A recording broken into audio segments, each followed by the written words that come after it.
За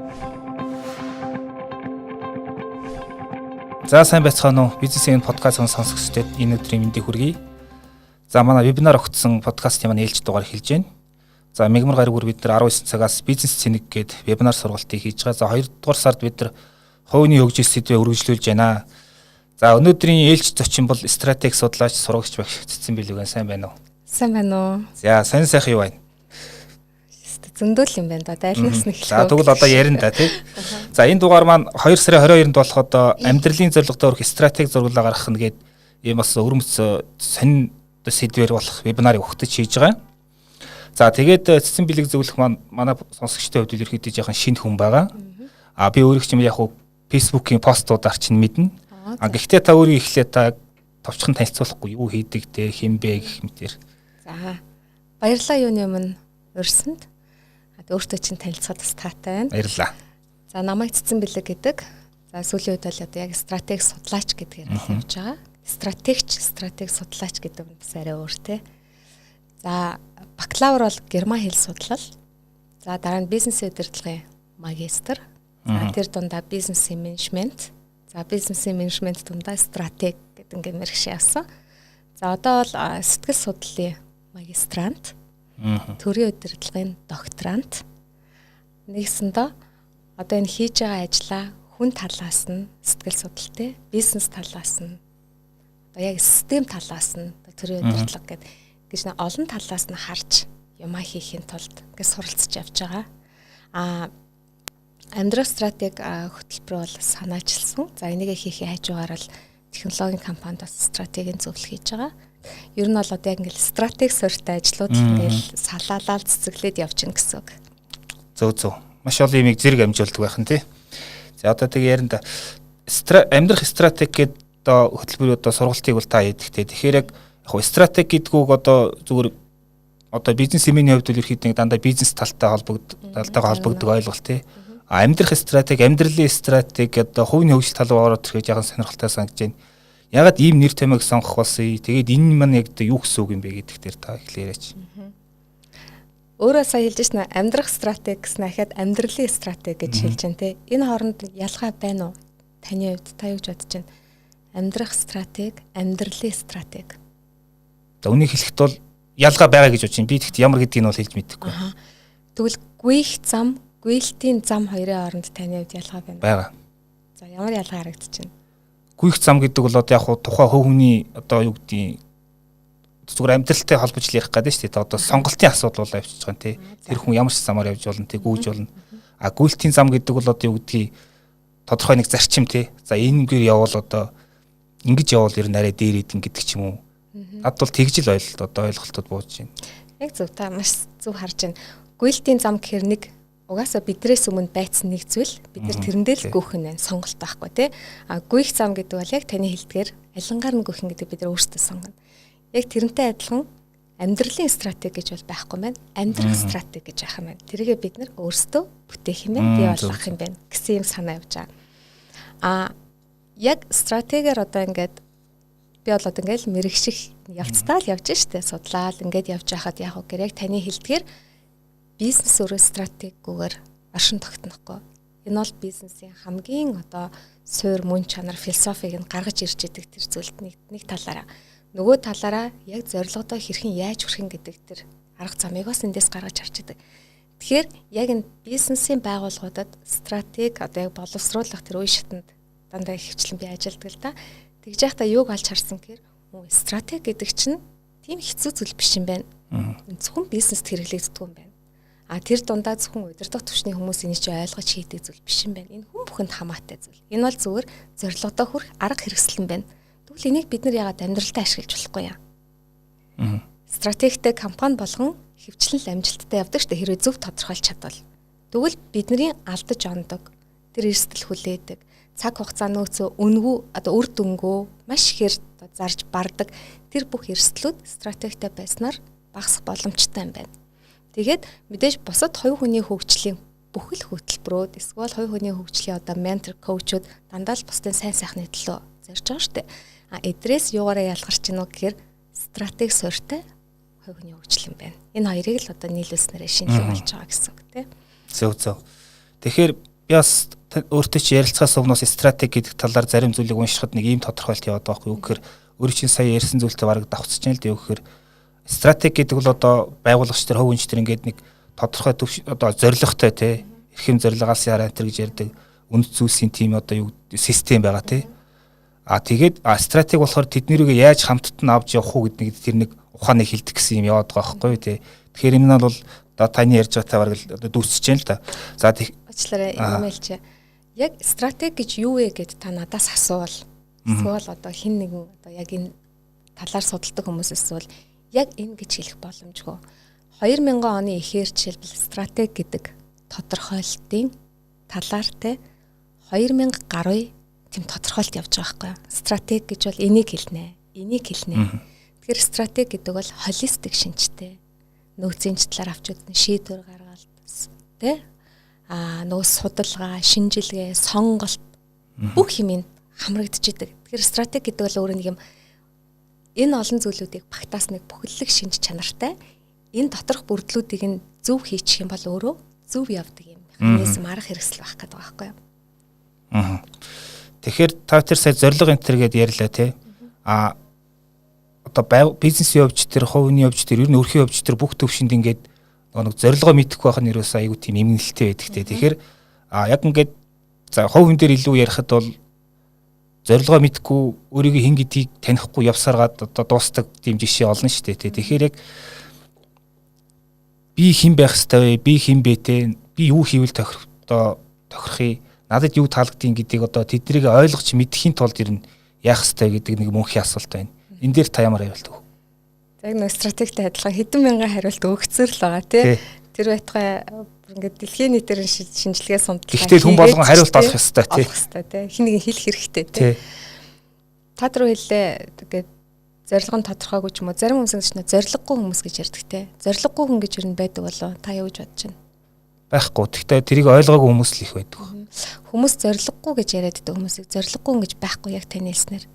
Хэрвээ тэр хүн хин нэгнэр тижээлгээд ажил хийхгүй амьдарч байгаа л энэ тэр яг үгээр ажил хийхгүйгээр хин нэгнэр тижээлгэх зорилго байна шүү дээ. Хэрэгжүүлж जैन тий.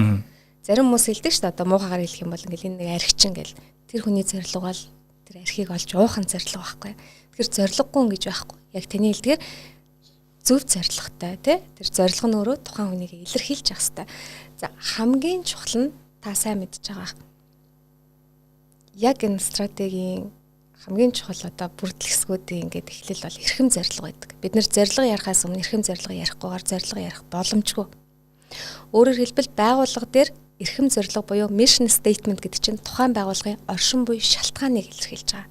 Одоо жишээлбэл танай энэ подкаст те танай энэ байгууллагын эрхэм зорилго юу юм гэхээр танай байгууллага байхгүй бол энэ подкаст байхгүй бол хэн юугаар хохирох юм? Хэн юугаар тутах юм гэдэг тэр зүйл бол эрхэм зорилго байхгүй. Тэгэхээр тухайн хүн хамгийн эхлээд миний оршин буй шалтгаан юу юм бэ гэдгийг олж мэдэх хэрэгтэй. Би хин нэгний тусын тулд байгаад байгаа юм уу? Тэ? Хин нэгэнд муу юм хийхин төрсөн юм уу? Одоо бүр юугаар ярих юм бол чи яах гэж төрсөн бэ гэдгийг олох гэдэг шүү дээ. Жишээлбэл хоёлаа одоо ингээд нэг асрамжин газар байгуулъя л да настай хүмүүс зориулсан. Би яаж юм гэхээр миний тэрийг байгуулж байгаа шалтгаан буюу миний эрхэм зорилго юу гэхээр би настай хүмүүсийг насныхаа төгсгөлд аз жаргалтай утга учиртай амьдрснаа цэгнээд те өөрөө бахархаад хамгийн эцсийн мөчийн аз жаргалтайгаар хуваалцах тийм одоо зүйлсийг тэр хүмүүст өхийн тулд би тэр асрамжийн газрыг байгуулж байна. Энэ бол миний эрхэм зорилготой холбогдож байгаа. Харин тэрийгэ хэрэгжүүлэхдээ тэр зорилгыг би гүйцэлдүүлэх гэдэг нь шүү дээ. Таны хувьд яах вэ гэхээр таны эрхэм зорилго бол би хүн болж төрснөх ер нь хүнд яаж гоё үйлчлэлтэн гэдгийг л харуулахыг хүсэж байна. Тэгээ миний үйлчлэгийг тэр хүмүүс авснаар аз жаргалтай болох гэдэг нь таны эрхэм зорилго гэж болно. Тэгэхээр тэр зорилгыг үүтгэж байгаа шалтгаан болгон хүмүүсийн хувьд өөр байх нь шүү дээ. Тэр нь өөрөө таны эрхэм зорилго байх гэдэг. Яах гэж хийгдээд байгаа юм гэдэг тийм. Энийгээ олохгүйгээр зүгээр л би баян болно, би алдартай болно, би том бизнес хийн гэдэг энэ тавиад байгаа зорилго тэр хүний ultimate goal гэж яриад шүү дээ. Бүр эцсийн тэр эрхэм зорилго чинь биш ээ.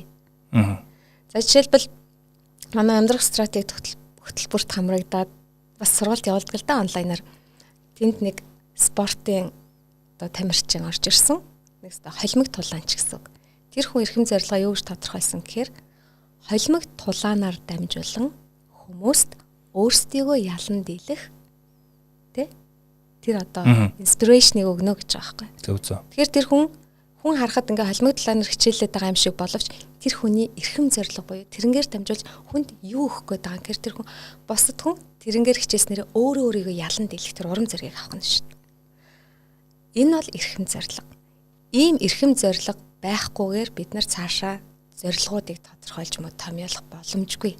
Тэгэх юм бол хоорондоо холбоогүй те зөвхөн нэг сэтгэл хөдлөлөөс үүдэлтэй ийм зүйл байна. Тэгээд би үргэлжлүүлээд нэг жишээ хэлчихв.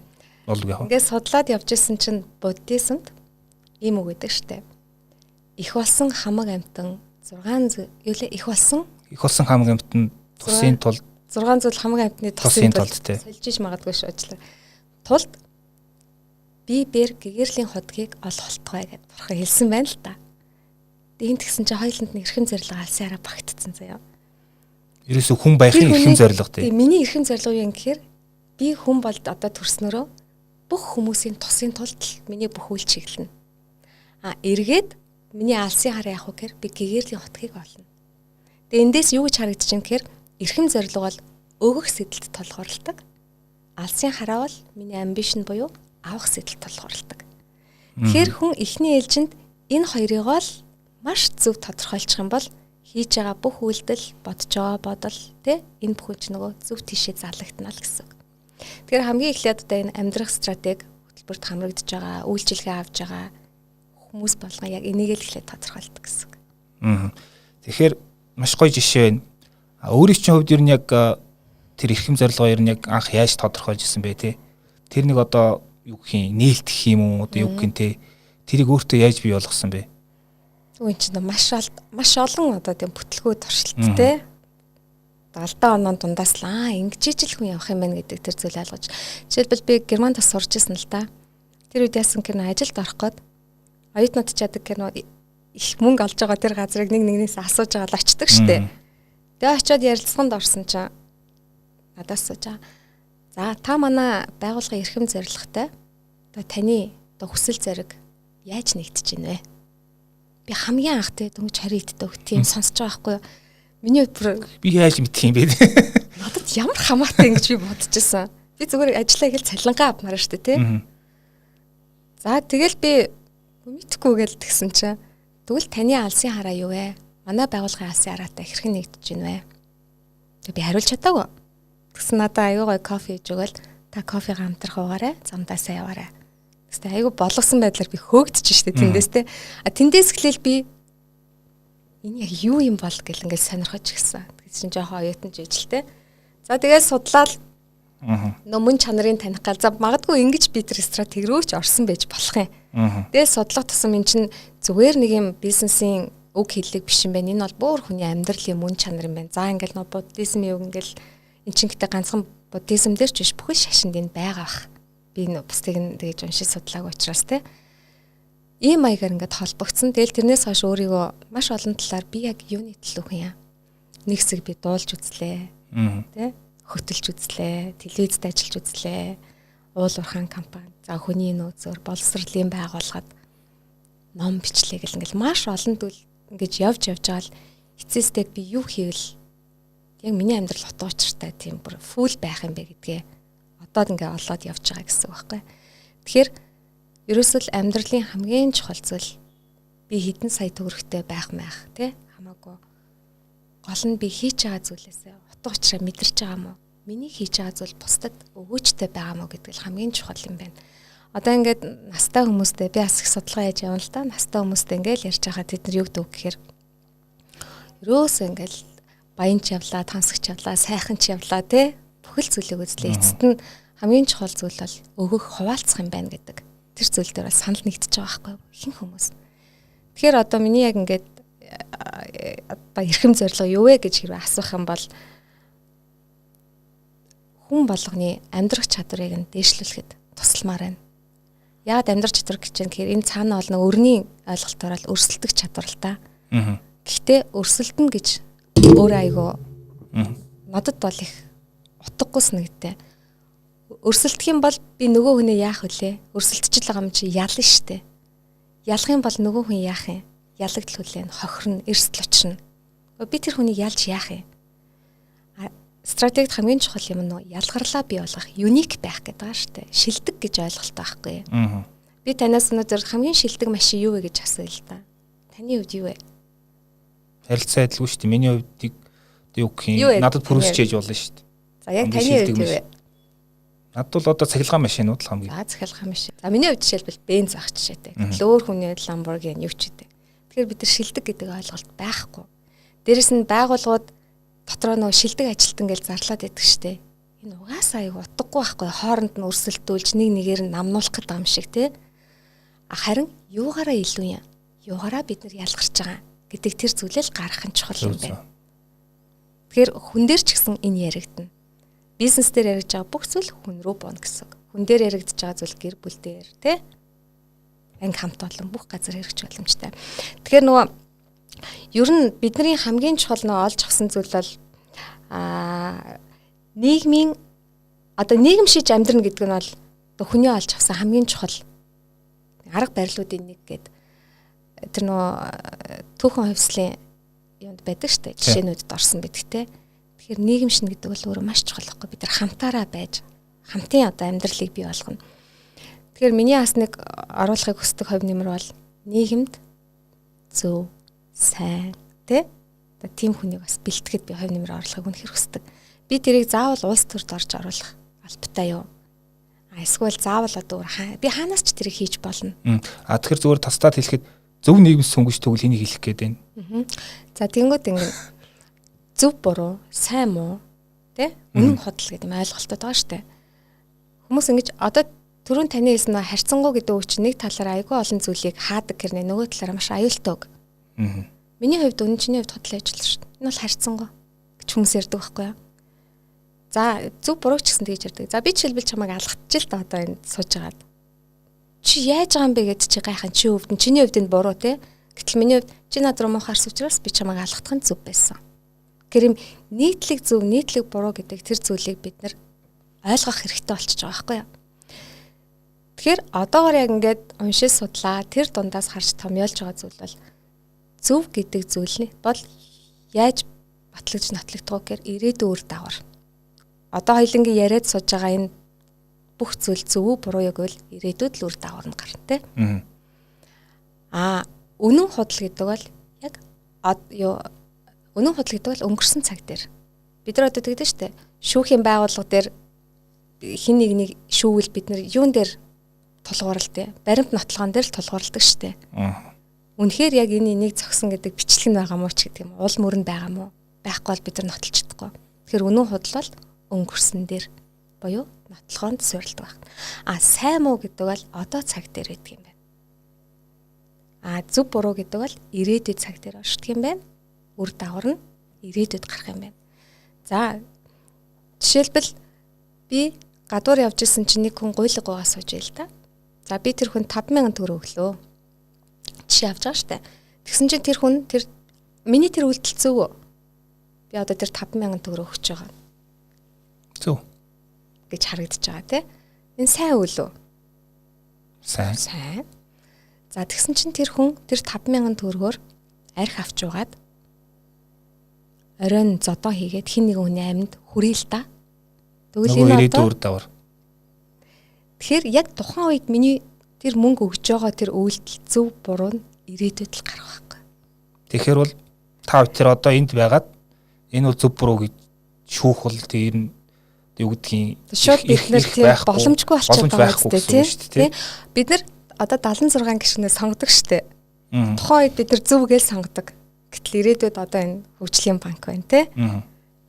Маш олон зөв зохисгүй үйлдэлүүд хийж байна. Бид нар буруу зүйл хийсэн байна гэдгээ яг үнэн худлын нотлохоон дээрээс бид нар тулгуурлаад энэ хүн буруу зүйл хийж байгаа нь үний юм байна гэдгийг мэдсэний дараа л бид нар зөв биш зүйл хийсэн гэдгийг ойлгодог штэ. Тэгэхээр одоо жишээлбэл юу гэж би хэлэх гээд байна гэхээр хүмүүс сайн байхаасаа илүүтэй зөв байх гэж хичээх тийм хандлагатай, сэтэлтэй хүмүүсийг бий болгоход л би бас нөлөөлөх гээд байгаа байхгүй юу? сайн хүн байх амархан. Одоо яг буруугаар хэрэгжүүлж болох юм бол би жишээлбэл өнөөдөр хоёулаа найзууд байл та. Гэтэл чи буруу замаар яваал бүр ингээл ойлгомжтой юм буруу алхаад тахт нь би найзаа чи үнэхээр мундаг шүү. Чамаа алдаа ихтэн мөө байх штэ гэд би чамд үннийг чинь хэлэхгүй чамааг заст чиглүүлэхэд туслахгүй бай. Тэгвэл би сайн айгүй сайн харагдана. Ямар ч үед нэг зангаараа дандаа нэмсгэлж идэг хатуу хтүүг хилдэггүй те хажуудныхаа дуян зүйлэн сайхан энэ хуурмаг мэдрэмжээр би өөрийгөө сайн хүн болгож харуулж чадна. А гэхдээ үр дагавар нь муу ах гэдэг шүү дээ. Буруу ах гэдэг шүү дээ. А тийм учраас сайн охин, сайн аав, одоо сайн хүүхэд байж болно. Түүнийхээ зэрэгцээ заавал нөгөө зөв хүн байхыг л эрмэлзэх хэрэгтэй юм байна. Тэгжээш нөгөө зөв сайхан нийгэм чинь цогцлох юм байна гэдэг. Бүр тэр нэг алстан тийм харчаад одоо энэ амьдрах стратеги хувь хүнд чиглэсэнч тэр байгууллагад явуулж байгаа сургалтч тэр бүгд ийм философитой суйрлаад явж байгаа гэсэн. Сонирхолтой үзэг нь би ийм яг юм үзэг сонсч байгаагүй. Тэгэхээр энэ бол маа сонсогчдын хэрэгтэй санаа авах гэж бодож байна. Тэгээд түрүүн та өрсөлдөх чадварын тухай ярьсан. Тэгэхээр одоо яг зүгээр 21-р зууны ч гэдэг юм уу, ер нь орчин үеич гэдэг юм янз янзаар ярьдаг да. Өөрөөр хэлбэл одоо та бүхэн одоо нэг хэсэг нь болж байгаа тэр нийгэмд өрсөлдөх чадварыг одоо зүгээр өрсөлдөх чадварыг ярьчих тий. Одоо явж байгаа амьдрах стратеги гэдэгт холбогдож байгаа. А гэхдээ тэр өрсөлдөх чадварыг тодорхойлж байгаа гол одоо тэр хүчин зүйлс нь юу вэ? А зарим нь бол одоо хүн эрүүл байх нь ерөөсөө ингээд өрсөлдөх чадварын суурийн юм байна гэж ярьж байна. А таны харж байгаагаар яг 1 2 3 гэд хэлвэл яг өрсөлдөх чадвар гэж ярих юм бол миний бүр толгой ажиллахгүй байгаа. Яг тэгвэл энэ үг өөрөө надад айгүй буудаггүй байхгүй юу? За тэгвэл одоо ирээдүйд зөв байхын тулд хүн яах хэрэгтэй юм гэж байна.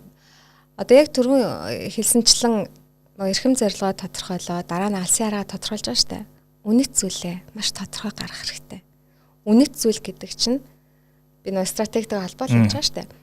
Эрхэм зорилгодоо хүрэхийн тулд нөө алсын хараандаа хүрэхийн тулд надад зайшгүй байх, миний хайрлан хамгаалж байх ёстой тэр зүйл байхгүй. Зарим хүний хувьд үнэт зүйл нь гэр бүл байдаг. Зарим хүний хувьд үгүй.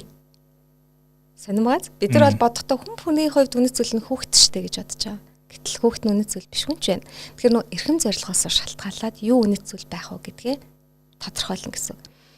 Миний хувьд жишээлбэл би энэ үзэл санаагаа түгээж одоо нийгмийн сайн сайханд хувь нэмэр оруулахын тулд би эрүүл байхгүй бол болохгүй. Бүр зайшгүй. Энэ бол миний нэг үнэт зүйл ахна штэ. За хоёр дахь нь бол би нэгэнт одоо зөв байх тухай ярьж байгаа юм чи өөрөө ёс зүйтэй байх хэрэгтэй. Моралтай байх хэрэгтэй. Миний үнэт зүйл ахна. Гэт нөгөө юу бүтээх гээд байгаа, юу руу яваад байгаа гэдэг тэрнээсээ шалтгаалаад хүмүүсийн үнэт зүйл өөр гардаг. А яг энтэй адилхан байгууллагуудын хувьд ч гэсэн өөр гардаг штэ. Гэтэл байгууллагууд яах вэ гэхээр нэг аягүй хуулж тавьдаг те. Ингэж болохгүй л гэсэн. За нөгөөдөөр амьдрах чадварын хамгийн чухал зүйл би бол нэгдэх чадвар, хамтрах чадвар гэж хардаг. Бид нар ингээл харж байхад бид нар болоод Homo sapiens гэж ярьж байгаа тий. Гэтэл нөө неандерталчууд гээл байсан Homo erectus, Homo юу лээ одоо бусдын. За тэр 7 8 төрөл байхад яагаад Homo sapiens үлдсэн бэ? Бид нар тэр неандерталчуудыг хөнөөгдсөн болов, устгацсан болов гэж маш их хилцүүл явдаг штэ. Шинжлэх ухааны маргаан явж байгаа тий. А гэтэл бас нэг үнцэг юу гэхээр неандерталчуудаас үлдсэн соёлын улмөр одоо хүртэл олдог байгаа. Неандерталчуудыг хэрэгжилж исэн ийм бүгд юу гэдгийг те байхгүй. Гэтэл Homo sapiens маш их улмөрийг үлдээсэн байдаг. Тэр хэрэгжилж исэн тэр юу лээ хясаа мсаг ямар хөөрхөн нөхөлж мөхлөө тэр ингээд сэтгэн бодох одоо 50 сая жилийн өмнө бид тэр сэтгэн бодох тийм чадвартай болсон гэдэг нь маань гэтэл неандерталчуудад яг тийм нөгөө хөгжсөн, тийм соёлжсон тийм улмөр байхгүй байгаа нь яах вэ гэхээр нөгөө хамтарч чадаагүй. Хамтдаа нэг зүйлийг төсөөлж дундын итгэл үнэмшил бий болоогүй. Тэр зүйлээс тайлбарлах нэг үнцэг байгаад cooperation байгаагүй учраас. Homo sapiens-ийн хамгийн чухал юм cooperation байсан учраас. Тэгэхээр үнэхээр та амжилттай явъя, аз жаргалтай амьдрий, хүсэж байгаа зүйлээ хий гэвэл хамтрахаас өөр аргагүй. Өнөөдөр бор зүрхээр амьдарч байгаа хүн байгаа юу? Бид нар тэгдэг штэ. Нэг л бор зүрхээр амьдарсан хүмүүс те. Хүмүүсээс асуудаг байхгүй. Энд бор зүрхээр амьдарч байгаа хүмүүс байна уу гэд бүгд өргөн. Байлгүй ах те. Татаас матаасгүй тэгэл хэцүү л штэ те. Өөрийнхөө л явж гин. хэрвээ бор зүрхээр явна гэж байгаа бол та эхээс дөнгөж ингээд анх мэдлэгт чинь таныг хүн их барьж авахгүй шүү. Бусдын зүрхгүйгээр бид нар амьдрахгүй л гэсэн үг. Ямар ч тусламжгүй. Тэгэл та хаашаа энэ ингээд харж байгаа л эмч байхгүй ангууд нь за өөрөө гарчий гэж гарангуудаа газар унснаа хүүгээ те өөрөө таслаал тэгэл хувцаалж өмсөөл яваал ийм амьдрал байхгүй. Тэгэхээр биднэрт хин нэгний тусламжгүй одоо ямар ч тийм хамтраллаггүй тийм амьдрал бол хизээш байхгүй учраас хин нэгнээс шилдэг байх гэж бусдаас онцгойд байх гэж ерөөсөө хичээх шаардлагагүй зүгээр л гоё хамтар. Хамгийн чухал хоёр зүйлийг бол одоо санаанд орж байгаа тий. Магадгүй ингээд би бичээд дараа нь ярина гэвэл гоё юм гаргах. За л да энэ таны үнэт зүйлс гоё. Тэгэхээр зүгээр яг одоо саяны ихэлсэн сэдвэр хоёул ингээд ховын журмаар яриад илүү гоё яриа өрхөн. Гэхдээ подкастынхаа журмаар дараагийн асуулт руугаа шилжээ. Нэг ийм одоо юу гэдгийг нийтлэг хандлага ч юм уу ойлголт тийм хэмжээ ч юм уу байдаг. Юу гэж гэхээр одоо стратеги судлаач, амьдралын коуч энэ төргээд ярихаар ингээд нэг нэлээд ингээд нас нь явцсан тий одоо дор хаяж 50 60 гээд тэгээд бас тодорхой хэмжээнд одоо нэлээд олон оймс хилээцсэн гэж ярьдаг тий тийм хүмүүс хийдэг ажил гэсэн тийм хандлага байдаг тий таны хувьд бол харьцангуй залуу одоо тэгээд гэхдээ бол туулсан экспресс тэр опт одоо туршлага бол нэлээх байгаа. Гэхдээ тэр амьдрах стратеги судлаач, амьдралын коучийг залуу хүн хийхгүй гэдэг ярьдаг тэр хүмүүс та яг ямар хариулт хэлэх вэ? За миний хувьд бол би коуч биш. Би бол амьдрах стратеги менторын хөтөлбөрийг санаачилсан. Энэ яг үгээр бусдад өөрийгөө танин мэдэх, амьдралын танин мэдхүйгээд хэлэх. Яг үндсэн зорилгоо тодорхойлоод тэрний талаар юм зурагталтай болоход нь тусалдаг тийм хөтөлбөр. Тэгэхээр нэгсэндээ би ингэж явах нь зөв гэж зөвлөдгөө ахна штэ. Дандаа бид нар хоорондоо ярилцж байгаад хувилбар боловсруулад тэгээд тэрэн дээрээ шинжилгээгээд хамгийн бодиттой зөв те юм зам нь энэ байж болох юм байна гэдэг тийм зураглалыг л гаргадаг гэсэн үг. Гэхдээ за мэдээж туршлагын хувьд бол би жишээлбэл яг амьдрах туршлагаараа бол би 70-тай 60-тай хүнтэй бол мэдээж зүрхлэхгүй те. Гэхдээ бас нэг танин мэдхүү гэж нэг маш том зүйл шүү дээ бид нарт бас байдаг. Бид нар ухамсараа тэлээд үнэхээр ухамсартай байж чадах юм бол энэ танин мэдхүү хөгжин. Би бол ингэж боддیں۔ Хүнд маш чухал 3 зүйл байх хэрэгтэй. Байдаг угаасаа. Ухамсар, оюун ухаан, сэтгэл юм байна. Миний хувьд бол би хүмүүсийн ухамсар, сэтгэл хоёртай илүү ажилладаг. Юу гэж харддаг гэхээр ухамсар бол танин мэдхүү юм байна. Нэгсэндээ мэдээл датаг одоо компьютер ярих юм бол датагаа олж авч чинь. Тэр боловсруулалт хаана явагдах вэ гэхээр оюун ухаанд. Одоо нэг AI гээд биднийг орлуулж болоод байгаа тэр оюун ухаан чи өөрөө боловсруулалтаа хийгээд тэндээс гарч ирсэн боловсруулалтыг би хийх юм зөв буруу юу? Яг энэ үед ингэж хийх ёстой юу үгүй юу гэдэг тэр шийдвэр бол сэтгэлд гараад байгаа юм байна. Тэ? Сэтгэл хөдлөлөөр тэр зүйлүүдийг хийж байгаа. Гэж ингэж ерөнхийдөө бол хараад байгаа. Гэтэ эн чинь би ийм байна гэд биш нөө маш их уншиж судалж ижил дундаас нь логик холбоор гарч ирээд байгаа шүү дээ. Тэгэхээр ухамсарын түвшин нэмэгдэнэ. Одоо сүүлийн үед ухамсарын нэгж гэж бас яриад болсон гэлээ гэдэг маань өөрөө танин мэдхүйн тэлнэ гэдэг чинь өөрөө яг туршлага хоримтлуулж байгаас ялгаагүй байхгүй юу? Тэгээд тэрийгээ бид нар нөгөө сэтгэл хөдлөлөө зөв удирдаад явж чадах юм бол одоо хэдэн настай байхаас үл хамааран бид нар зөв чиг рүү бас харж чадах юм байна. Тэгэхээр энэ бол хувь хүний хөгжилтэй холбоотой. Яг тэр лайф коуч гэдэг юу бол надад жоохон агцсан сонсогддог шүү. Би бол хичнээн залуу ч гэсэн тэр одоо лайф коуч хийж болно гэж шууд бол би хэлж чадахгүй. Гэтэ би өгөөсөхгүй. Би бол лайф коуч гэж явдаггүй. Зүгээр ментор гэдэг чинь өөртөө би тухайн хүний өмнө яг өөрийнхөө мэддэг чаддаг ямаар урд нь гарч халахж байгаа учраас тэрийгээ би тэр хүнд гэдэг нь шеэр хийж дээ хуваалцаж байгаа. Коуч бол яадаг гэхээр яг л нөгөө тасгалжуулагч шиг. Тэгээ спорт юм бол за чи тэдэн грамм уурыг аваад тэгж хичээлээд гэдэг ингээд юугаа зааж өгдөг штэ. Хөтлөж явдаг те тухайн үед. Хөтлөх гэхээсээ илүүтэй яг алхан бүрд нь ерөнхийдөө оролцож зааж авдаг байхгүй юу? Хүний амьдралыг заах боломжгүй штэ. Тэр бол илүү менторлоод явбал илүү зөв юм байна. Ялангуяа амьдралын хувьд хүн бүхний нөгөө юу ч өөр учраас те. Би жишээлбэл одоо өөрт чи амьдрах стратеги гингүүтээ за чи сайхан амьдрахын тулд илчлэгтэй хоол идэн тэр нь чиний биед ингэж тохирон чи энийг л ид гэж ингэж зааж болохгүй байхгүй юу? Амьдрах стратегиуд яаж юм гэхээр танин мэдхүйг тэлж өгч जैन. Таныг өөрийгөө олоход чинь тусалж जैन.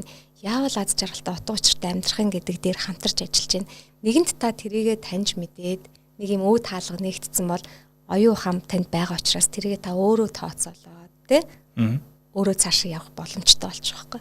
Зөв. Айгуу яриад байна. Зүгээр. Чугаас ярьдаг л газар юм чинь. Чамайг яриулахгүй яриад байна гэж тод. Би чинь бол хөтлөгч шүү дээ тий. Тэгэхээр та түрүү сэтгэл хөдлөл гэж ярьлаа. Одоо нэг 3 компонент яриад сэтгэл гэж ярьсан тий. Тэгэхээр одоо сүүлийн үед нөгөө сэтгэл хөдлөлөө удирдах EQ энтер гэдээ янз янзээр ярьж байна. Энэ мах би зүгээр харж байгаагаар ингээд өмнө нь бол байсан л зүйл. Гэхдээ арай зүгээр өөр өнцгөөс тайлбарсан тийм шинчилсэн баяжуулсан байдлаар тайлбарлаад томлож ярьж байгаа. Тэгэхээр би боддгийн зүгээр хүн бол ингээд жилийн 365 хоногт 24 цаг 7 хоног өөдрөг ингээд амар гой баясгалантай ингээд байх боломжгүй тийм. Тэр нь угаасаа байглаасаа тийм. Тэгэхээр жилийн тодорхой хэд ядаж нэг одоо 20-30 хоногт ингээд юу гэдэг сөрөг сэтгэл хөдлөлүүд менеж хийх тийм шаардлага тулгар зайлшгүй тий. Энэ нь одоо яг тухайн хүний одоо юу гэдгийг тэр нэг одоо сэтгэл хөдлөлийн чадамж гэдгийг тодорхойлох гол хүчин зүйл болчиход байгаа. Тэгэхээр таны хувьд тэр сөрөг сэтгэл хөдлөлүүд дээр нь яаж ажилладаг вэ тий? Тэр талаараа сонирхол бол. За би одоо эрдэмтний нэрийг мартчихлаа. Сэтгэл хөдлөлийг ер нь хянах юм уу, удирдах юм уу, дарангуулах юм уу гэд маш олон үнцэг гарч ирж штэ. Бид нар бол сэтгэл хөдлөлөө удирдал гэж яриад байгаа тий. За мэдээж дарангуулна гэдэг бол өөрөө тийм цогцтой зүйл бол биш. Гэт төвчнгүүд нэг өдрөл тесэрдэг штэ. Удирдах гэж цогцолох гэдэг бол өөрөө нэг ухамсартайгаар тэрийг удирдах байгаа асуудал. Тэгэхээр за сэтгэл хөдлөлийг бол удирдах цогцолох юм байна. Дандаа эерэг өөдрөг байх угаасаа боломжгүй. Сөрөг сэтгэл хөдлөл үүсгэх нь угаасаа жам ёсных. Энэ бол байх л зүйл. Харин тэр сөрөг сэтгэл хөдлөлтөө удаан хугацаагаар автаад тэр мэдрэмжээс үүдэлтэй нөгөө буруу шийдвэрүүд гаргаад ирэх юм бол энэ өнөөдөр асуудал болж эхэлнэ. Тэгэхээр одоо надад жишээлбэл нэг юм сөрөг сэтгэл хөдлөл үүслэх гэх юм бол хамгийн чухал нь яг үгээр тэрэндээ автаал би ингээл хямраал инкээс илүүтэй яагаад энэ бий болов? Би бол яг тэгж үздэг. Юунаас бий болчих вэ? Үндс нь юу байв? Ийм юмнаас шалтгаалсан гэдээ болчих юм бол тэгвэл би энд ийм хариулт үзүүлэх зайлшгүй шаардлага байсан уу? Хэрвээ байгааг бол би болоогүй л байна да. Ахяал ажиллах хэрэгтэй байна. Тэгэхээр ерөнхийдөө ингээд яг амьдрах стратеги хөтөлбөрт гэд хамрагдж байгаа хүмүүс бид нар хамтдаа юу хийж үзээд байгаа гэрээс ажиглая. Хин нэг над руу ингээд муухайг хэлвэл би ажиглая. Тэр муухайг надад яаж тасаад байна? Би тэрийг яаж хүлээж аваад байна?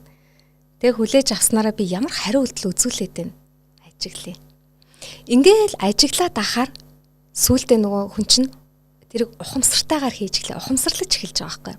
Эхлээд ажиглана, ойлгоо, тэгээ ухамсарлангуудаа тэр болгонд би эргээд нөгөө сөрөг хариу үйлдэл гаргахаа болж эхэлнэ. Дээрээс нь бид нар таны мэдхүйгээ яагаад хэлэх хэрэгтэй гэхээр тэр сэтгэл хөдлөл эргээд миний бие мах бод эрүүл мэндэд ямар хор хохиролтой вэ гэдгээ бас судлах хэрэгтэй. Хэрвээ үнэхээр эрүүл бай гэвэл тэр сэтгэл хөдлөлийг удирдахаас өөр аргагүй. Зөв. Нэг асуулт байгаа нь одоо хүний амьдрал одоо мөнгө гэж байгаа, нэр хүнд гэж байгаа. За тэг эрх мэдэл гэж байгаа ингээд тодорхой нэг одоо тэр ярьж байгаа тэр зорилго алсын араа эрхэм зорилгод хүрэх хэрэгсэл болдог. Гэтэл ингээд олон хүн яг ингээд тэрнээс хазаагаад ингээд энэ гурван зүйлд эвдэгдээд өөр явчихдаг. Зорилго болгоод хэрэгсэлсэн зорилго болоо явчихдаг. Тэгээд мөнгө их олсныхаа дараа зорилго маань мөнгө биш байсан юм гэдгийг ойлгодог хамгийн харамсалтай ингээд нэлийн хугацаа өнгөрсөн юм. Тэгэхээр энэ гурвыг ингээд тэнцүү баланст авч явах гэх юм уу эсвэл өөрт чинь ингээд сөргөөр нөлөөлөхгүй гэхдээ ашигтай байдлаар ингээд аваа явах ер нь юг анхаарах вэ одоо тэнцвэрээ алдахгүй тулд хөл алдахгүй тулд энэ гурав. Одоо энэ амьдрах стратеги дээр бид одоо баг 3-4 жил болж байна л доо. Энэ хооронд чинь маш олон хүмүүсийг гээд зургалж хамт зурж байгаа шүү дээ. Тэгэл тэр олгоноосоо би бас чадчихаал. Тэгээд тэр нэг нэмэгдсэн чадраа бусд нь эгээл түгээг явж байгаа. Эндээс харахад хүмүүс тэгдэг би маш их мэдэлтэй мөнгөтэй болохыг хүсэж байна. За тэнгууд эрх мэдэлтэй болоод яах ч байгаа. Юу гэсэн эрх мэдэлтэй он гоё шүү дээ. Би ингэнэ. Ингэж яах ч байгаа. Гэт ингэж явсараа байгаад хав хасан нэг зүйл рүү яваад очиждаг байхгүй. Нэрээ би яах ч байгаа юм бол гэд тэ. Тэгэхээр эрх мэдэл, мөнгө, нөгөөт нь ялаа сая. Эрх мэдэл, мөнгө, нэр хүнд. Эрх мэдэл, мөнгө, нэр хүнд. Нэр хүндээсэн те. Гурлаа зайшгүй байх шаардлагатай. Энэ бол яг таны хэлж байгаа хэрэгсэл. Харин энэ хэрэгслийг юунд яаж хэрэглэх үү гэдгээ нөгөө эрхэм зорилгоо тодорхойлсон, алсаараа харсан, үнэт зүйлээ гаргацсан, өөрийнхөө хувьд баримтлах зарчмууд нь тодорхой болцсон хүн хизээч энийг хэтрүүлж хэрэглэхгүй. Яагаад гэвэл миний тэр яг хийж бүтээх гээд байгаа зүйлд хэрэг хэмжээний мөнгө хэрэгтэй. Энэ эрх мэдлийг би эндээ яаж ашиглах юм гэдэг бүх юм энэ урьдчилаад олоод харсан маа шүү дээ. Энэ бүгдээ хэтрүүлж хэрэгжилж гин гэдэг маань өөрөө нөгөө эдрийгээ зориг болгоцсон. Магадгүй эднэрээрээ дутуугаа нөхдөг. Дутуугийн мэдрэмж гэж нэг амар том юм байна шүү дээ, тий? Энэ хүмүүс яаж юм гэхээр өөртөө ажиллаагүй л хүмүүс юм. Хэрвээ өөртөө ажиллаад үнэхээр өөрийгөө ингээд хөгжүүлээд ирэх юм бол энэ бүгдийг чи ялгаа салгааг гаргаад нуу танин мэдхүйн тэлээд ирэхээр ямар ч хүн ийм үйлдэл хийхгүй байхгүй. Зөв зөв. Тэгэхээр одоо энийг балансжуулж ингэхийн тулд өөрийгөө л хөгжүүл өөр ямар ч арга байхгүй.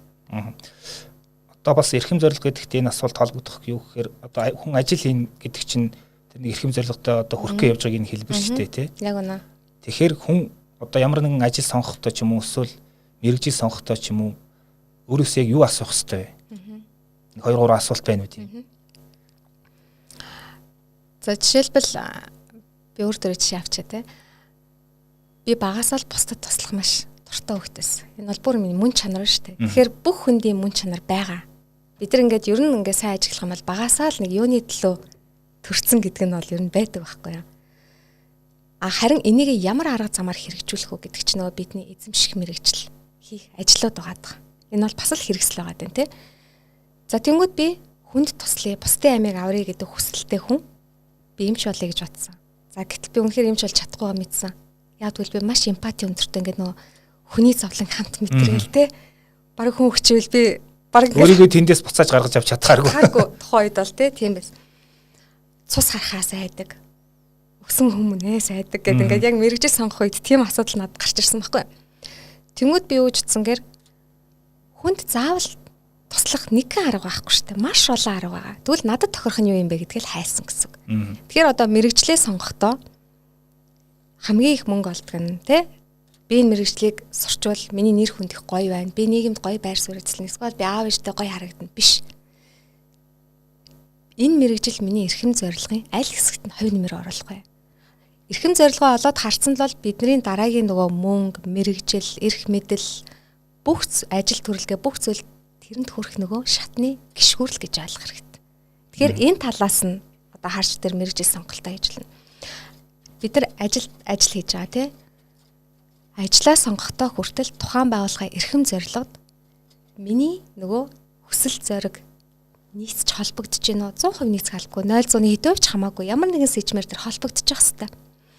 Би хүний сайн сайхны төлөө юм хийх гэчээд би хар тамхи наймаалдаг компанид би орж болох юм уу?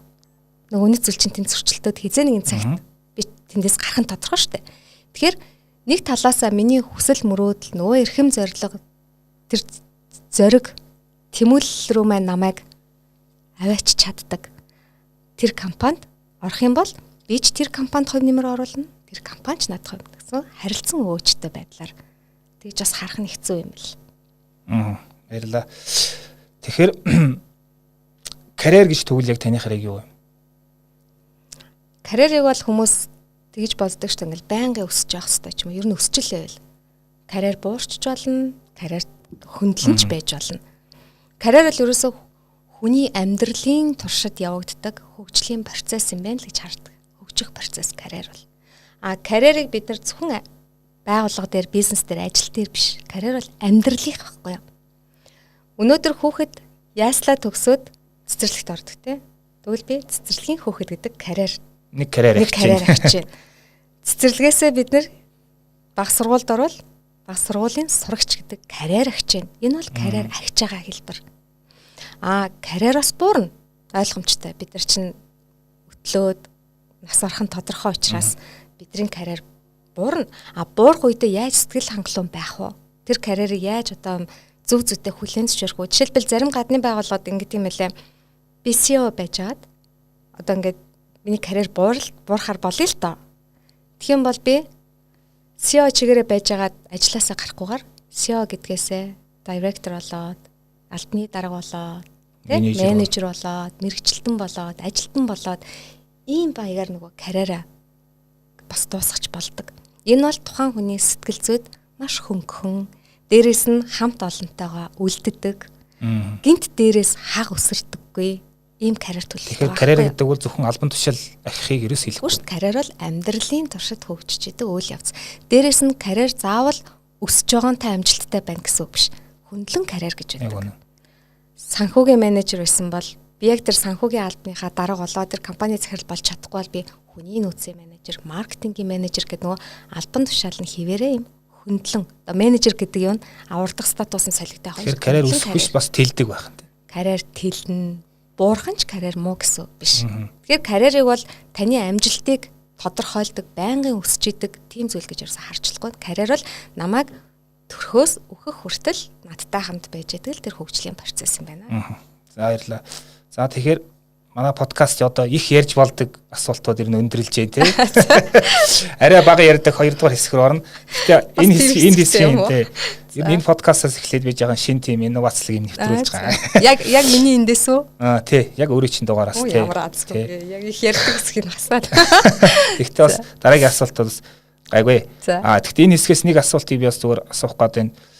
Одоо 22-нд болох яг вебинараар та манай суралцагчдад заах 2 чухал зүйлийн талаар зүгээр товчхон хэлвэл би тимийг тэгж заана гэдгээ товчхон ирвэл.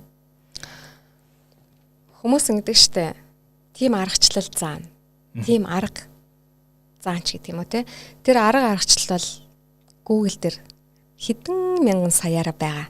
Одоо жишээлбэл стратеги төлөвлөдөг, хэрэгжүүлдэг. Та зүгээр ороод харахад нэрэ бүгдийн системчлээд хүснэгтчлээд хийчихсэн ба. Та тэндээс хүснээ аваад хэрэгжилж болно. Гол нь тэрнийхээ мөн чанарыг таних гэдэг чинь чухал байхгүй. Яг SWOT гэж юугаа хэлээд байгаа. Би SWOT-ийг тэ хийхдээ юуг анхаарах юм. SWOT хийх дараа л ойлгомжтой шүү дээ. Даваа тал сул талаа бла бла бла. Гэтэл энд жишээлбэл сул тал гэж яг юу гэж та харах юм.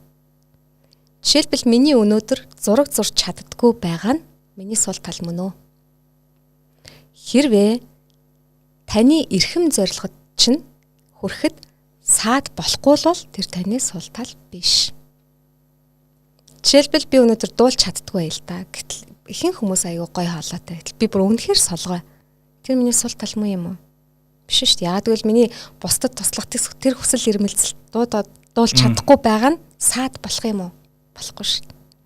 Гэх мэтчил нөгөө иймэрхүү илүү мөн чанар руу нэвтэрсэн танин мэдгүй одоо чиглэсэн ийм зүйлсүүд яригдана гэсэн үг. За баярлалаа. За тэгэхээр 2 дугаар хэсэг. Энэ маань бол бизнес имийн подкастын байнгын асуултууд гэсэн юм малгайтай явахаар байгаа. За тэгэхээр одоо таны ажлын хамгийн одоо таалагддаг зүйлт нь яг юу вэ? Уустай шууд хариулна. Бусдад мэдсэн сурснаа харамгүй, өмчлөлгүйгээр хуваалцдаг. Тэр зүйл бол надад маш таалагддаг. Sharing. Гэхдээ өмчлөхгүй. Хүмүүс тэгдэг штэ. Өмчлөөд ингээд аюу хэцүү юм шиг яриад ойлгомжгүй юм шиг болгоол тэ тэрнээс өөр хинч тэрийг судалж мэдэж чадахгүй юм шиг тийм мэдрэмж төрүүлэх замаар давуу тал бий болгодог тэ тийм хүмүүс маш их харагддаг. Мэдлэгийг өмчлөхгүйгээр хүрэж гинэ гэж яахвгээр би тэрийг олж аваад өөрөө ажиллаад бутлаад гэ боловсруулангуудаа тэрийг хүн бүхэн ойлгохоор энгийн болгож гаргаж байгаа. Тэр зүйл маань миний хамгийн дуртай таашаал авдаг. Одоо өдөр алган нөгөө пост хийдэг штэ Facebook дээр. Тэр чи яг л тэгж гарч байгаа зүйл штэ. Зөө. Таны хамгийн амжилттай болсон төсөл ажлынхаа талаар өөрөөр хэлбэл үйлчлэгч яг ямар асуудлыг нь юуг нь шийдэж өгсөн бэ? Тэгээс та нэг жишээ ярил. Маш олон штэ. Одоо яг буруу гიშгэх гэжсэн бол тэрийг нь ярилцж байгаад зөв болгодог те. Бүр ингээд амьдралд итгэх хүн бүхний үзээ ядаад амиа хорлох гэжсэн бол би сэтгэл зүйч биш л дээ. Гэхдээ тэрэнд нөгөө нэг танин мэдвийг тэлэх замаар ярилцсараа байгаад хүний амь аврна гэдэг бол гайхамшигтай. Тийм юм аварсан биш. Өөр бусад одоо байгууллага дээр ч юм уу хүмүүс дээр байгаа л да. Гэхдээ би яг энэ дээр бол би үнэхээр энэ бол аюу том боён гэж боддог. Яг л эмч хүн шиг хүний амь аварч штэ тий. Гэхдээ сэтгэлийг нэмжлэх замаар. Зөө. Таны ажилд хамгийн их тусалдаг зуршил юу вэ? Дадал зуршил тий. Дадал зуршил. Тасралтгүй суралцах. Хийзэж. Энийг бас яг тийм. Тийм үү? Тий. Өөрийнхөө 20 настайд эргэж очисон бол 20 настай удаа юу гэж зөвлөх үү? Эрүүл мэндээ сайн бод гэж зөвлөнө. Бусад бүх зүйл олддог. Яг ингээд бид нар чинь тухайн үед үнэхээр тийм дандаа юм робот байх юм шиг те өглөөний цайгаа уухгүй, ядарсан ч амрахгүй гэдэг юм амьдралын нөгөө тэнцвэрийг яг тухайн үед бол би үнэхээр тэгж явж ирсэн. Тэгэл тэрний одоо горн гараал толгой жоох өвдөг болоо ч юм уу ингээл те эрүүл байж чадахгүй бид нар юу ч хийж бүтээхгүй шин. Тэгэхээр хамгийн чухал нь би бол эрүүл мэндийн анхаар бусд нь бол яах вэ? Яг л гоё хүсэж байгаа. Цар тахлаас хойш хүмүүс ялангуяа яг илүү тэрийг их ойлгож байгаа шиг байна те. Над яг би гэр бүлтэйгээ найзуудтайгаа илүү их цагийг өнгөрөөх хэрэгтэй тий. Гэрээ одоо ажил амьдралын тэнцвэрийг алдагдуулсан тийм ажил явах юм бол би өөр хийхгүй гээд одоо энэ Америкт тэгээ манай ч гэсэн ингээд ажлаас аягүй их гарч байгаа нэг гол шалтгаан нэр нь тэр байх шиг байна. Тэгээд компаниудаас анхаарнас тийм ээ. Гэтэ туушрахгүйгээр хүлээж авахгүй бол тий. Ингээд туушраад. Тий. Таны амьдралдаа авч яс хамгийн үнэтэй зөвлөгөө гэж. Зөвлөгөө? Тий. Магадгүй хүн хэлсэн эсвэл өөрөө олж мэдсэн ч их юм уу. Маш олон байгаа л да. Яг жишээлээ тэгвэл зөвхөн би нэг юмыг бол үнэхээр ойлгосон.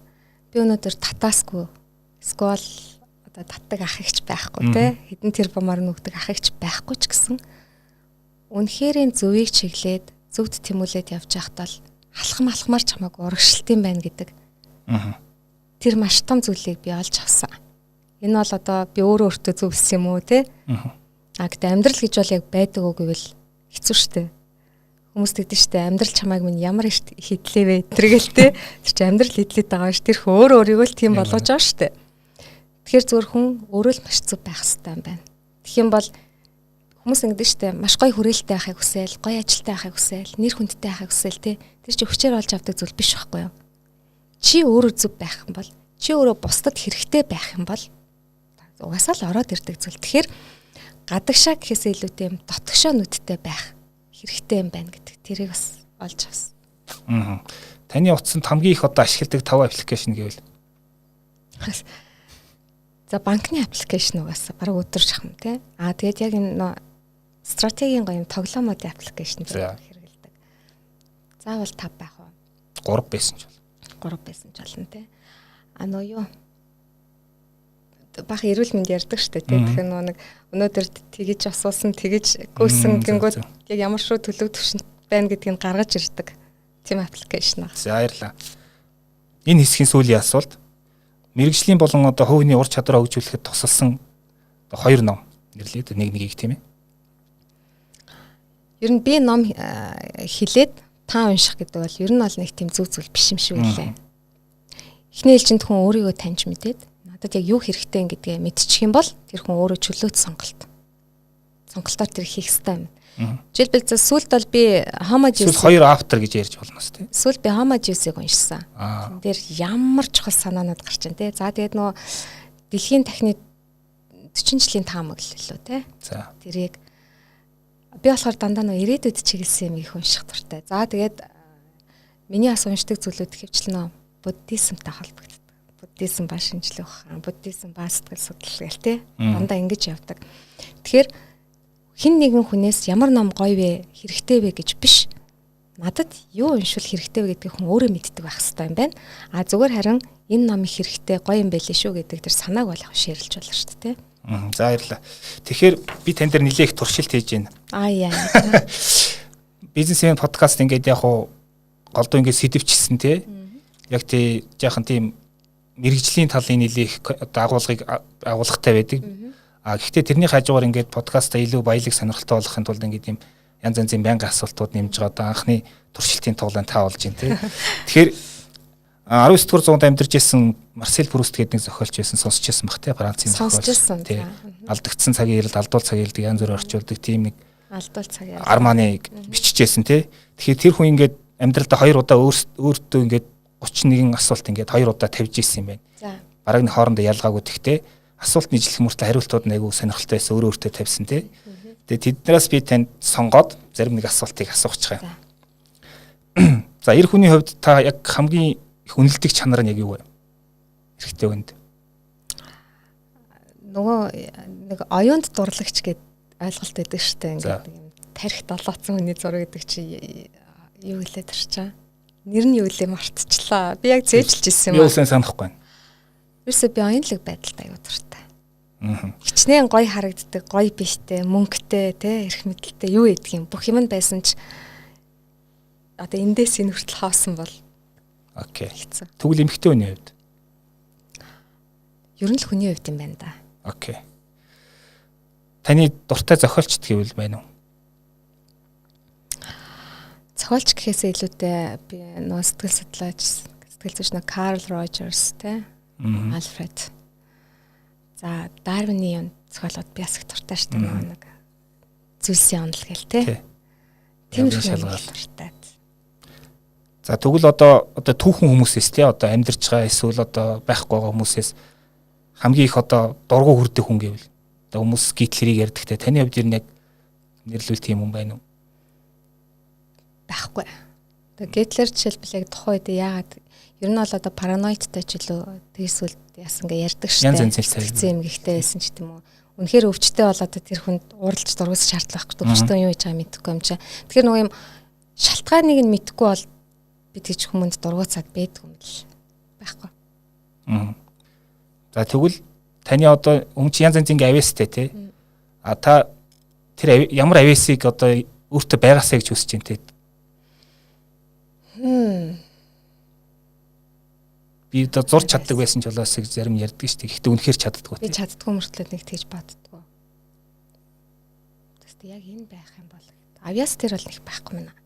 А зүгээр харин болдгсон бол тэтэн хилтэй тий. Тийм үтэйг нэг илүү нөө мэдлэг ур чадвар тал руугаа л юм байна. Тэгэхээр сүүлийн нэг яг бас нэг сони асуулт байдгийн. Энэ бас ингээд дэлхийн ингээд том ингээд нөгөө шоутай ярьслах идэгээс асуудаг юм байлээ. За. Та ингээд яг нас барахтаа өөрийг ямар угаасаа гэж боддог вэ гэж тийм асуулт байдаг. Ямар байгаасаа гэдэг нь харагдах байдлын хувьд юм уу? Тэгээ ер нь яг хүмүүс таны талаар юу яриад таны өнгөрсөн юу яриасаа гэж боддог ч юм уу тий. Яг нөгөө эрхэм зорилго юу штэ. Би яг нөгөө юм байгаа хийж чадсан уу юу гэдэг те.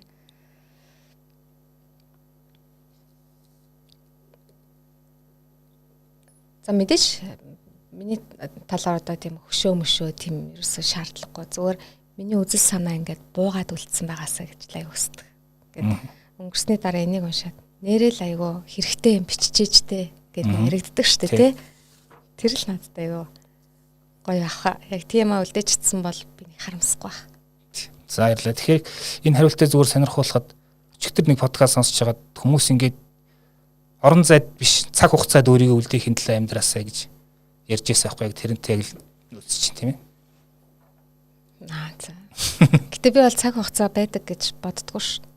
Цаг хугацаа бол бидний зүгээр гаргаж ирсэн хэмжүү ш. Одоо яг килограмм, грамм, сантиметр амьдралаа яах ингэстэй болох юм. Тэхийн тулд гаргаж ирж байгаа болохоос цаг хугацаа гэж байхгүй юм чи яг зүгээр үлдсэн хүмүүст гэдэг үнэхээр одоо ингээд юу үлдээхийг хүсэх вэ гэвэл би үзэл санаа л үлдээхийг хүснэ гэж хэлж байгаа байхгүй. За баярлалаа. За тэгэхээр манай подкастт оролцсонд баярлалаа. Бас миний туршилтанд орсонд баярлалаа. Тийм би амжилттай туршисанд бас баярлалаа. Баярлалаа. За тэгэхээр бизнес подкастын дугаарыг түрээд өндөрлж байна. За 2 дугаар сард бид нар хувийн хөгжлөгийн сэдвийг үргэлжлүүлж байгаа. За 22 сарын 22-нд амьдралын зорилготой өрх стратеги зурглалаа гаргах нь гэдэг ийм сэдвээр цэмлэг зөвлөх маань вебинар орно 19 цагаас. Тэгэхээр энэ вебинарт бүртгүүлгийг хүсвэл одоо энэ бичлэгийн даваар явж байгаа линкээр бүртгүүлж болно гэдгийг хэлэх байна. За баярлалаа танд. Би ганц юм хэлээд асууж байгаа. Заавал би дуусгах хэрэгтэй тий. Тэг хүмүүс би юу гэж бүр хэлхийг хүсдэг вэ гэхээр за тэр вебинарт орсон ч ороогүй ч хамаагүй. Өөрийгөө хинтээч битгий харьцуулаарай. Яг л хүн бүхний эрхэм зорилгоор, хүн бүхний зорилгыг үүсгэж байгаа шалтгаан өөр. Хүн бүхний эхлэлийн гараа өөр учраас та өөрийгөө хинтээч харьцуулах боломжгүй. Магадгүй би нэг хүнтэй харьцуулж явж байгаад тэрийг гүйцэжэл та тэгвэл дахиад нэг хүн гараад ирнэ. Тэр болгоныг бид гүйцэж төрүүлэх боломжгүй учраас дээрэс нь хинтээч битээ өөрсдөө хэрэг өөрсөлтийг бол өөртөө өөрсдөө өөрийгөө яална. Тэгээ та бүхэндээ амжилт хүсье. За баярлалаа.